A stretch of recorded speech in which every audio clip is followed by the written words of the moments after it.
Is Speaker Mike Johnson full MAGA? Not necessarily. The Republican Party has been a conservative party and a rural party and a Christian right party to some extent for quite some time, says Henry Olsen, a senior fellow at the Conservative Ethics and Public Policy Center. Johnson's elevation reflects that, to many observers, Representative Mike Johnson's election as Speaker of the House brings the Republican Party one step closer to a full MAGA takeover. That is, more fully aligned with former and possibly future President Donald Trump. Speaker Johnson's conservative record, centered in his deep Southern Baptist faith, puts him squarely within the party's dominant wing. But it is the Louisianian staunch support of former President Trump, including organizing an amicus brief to the Supreme Court challenging the 2020 election results in 4 states, that really earned Mr. Johnson his "Make America Great Again" credentials. Time equals 400 Ms. Greater than indeed. Both Mr. Trump and GOP flamethrower Matt Gaetz, the Florida congressman who triggered the vote that ousted then Speaker Kevin McCarthy, instantly dubbed the new Speaker MAGA Mike. But the narrative around Mr. Johnson's sudden rise from obscurity may not be so simple. Don't discount the sheer exhaustion that had set in after 3 other candidates for Speaker went down in flames, political analysts say. Mr. Johnson's congenial manner and lack of enemies were also key to his success, with all Republicans present voting for him, including the 18 members from districts that had voted for Joe Biden in 2020. Perhaps most important, however, is that Mr. Johnson's election reflects trends within the Republican Party that long predate the rise of Mr. Trump and the MAGA movement. Mr.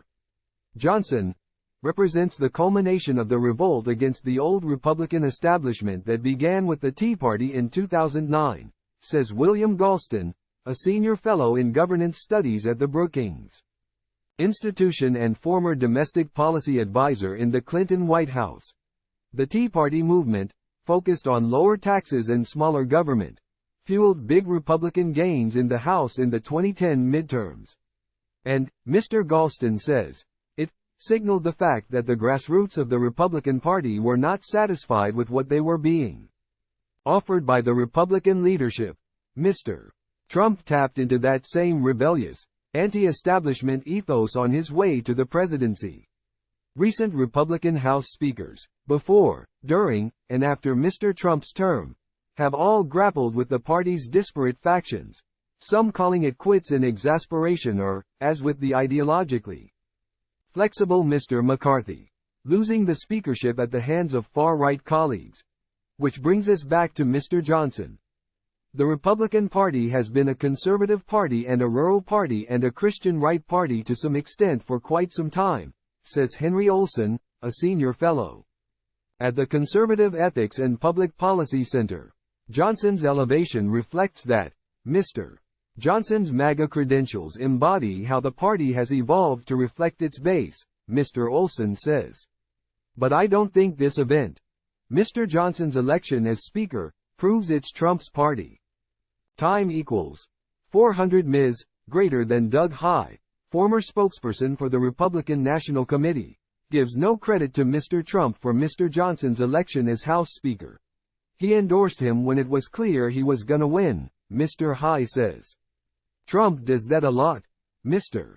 Trump also has a history of backing the wrong horse. Mr. Olsen notes past examples of Trump-endorsed candidates losing, whether in House or Senate primaries or in the just concluded race for Speaker. The former president had endorsed Representative Jim Jordan, the firebrand Republican from Ohio, a bid that failed on 3 successive ballots, with GOP opposition rising on each subsequent vote, before he finally dropped out. Time equals 400 Ms. Greater than still.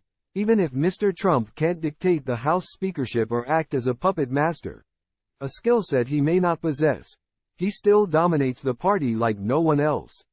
He is the overwhelming frontrunner for the GOP nomination for president in 2024. At the same time, the MAGA label has become a convenient shorthand for political players across the spectrum.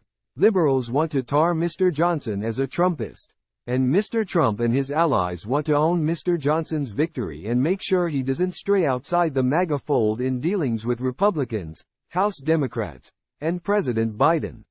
As Speaker, Mr. Johnson operates under the same razor-thin margin of control as did Mr. McCarthy, and the same motion to vacate rule that allows any single member to call for a vote to remove the Speaker. On Monday, Ohio GOP Representative Max Miller introduced a resolution calling for a change to that rule. Mr. Johnson is already being tested. No honeymoon for this Speaker, with limited congressional leadership experience. He's just in his fourth two-year term, and the highest he rose in leadership before now was as the GOP conference vice chair, the seventh-ranking leader in the party. So far, the new Speaker seems to be playing it safe. He's following the MAGA playbook, separating aid to Israel, which MAGA wants, from aid to Ukraine, which MAGA doesn't want, in a $105 billion supplemental funding bill. Mr. Johnson's big test will come by November 17, when congressional funding of the federal government runs out. If there's a shutdown, and the public blames Republicans, that could harm the party's chances of retaking the presidency in 2024. Time equals 400 ms, greater than mid-November, is also when the new Speaker's personal skills could become crucial. The Senate Minority Leader, Republican Mitch McConnell of Kentucky, hails from the party's old establishment wing, and if he and Mr. Johnson can find a way to work together, that could go a long way toward helping the GOP set a reputation for effective governance. Mr. Johnson's skills at bipartisan negotiation could prove equally crucial. One day after his election as Speaker, he attended a White House meeting with Mr. Biden on aid to both Israel and Ukraine. The new Speaker's decision to back separate legislation for funding of American allies in both wars, including spending offsets for funding of Israel's battle against Hamas, demonstrates his challenge in maintaining his MAGA credentials.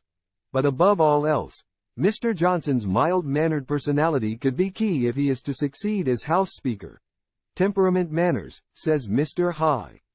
The battle for Speaker was a long, drawn-out, stupid process, but ultimately, somebody emerged who was pretty representative of the House Republican Conference.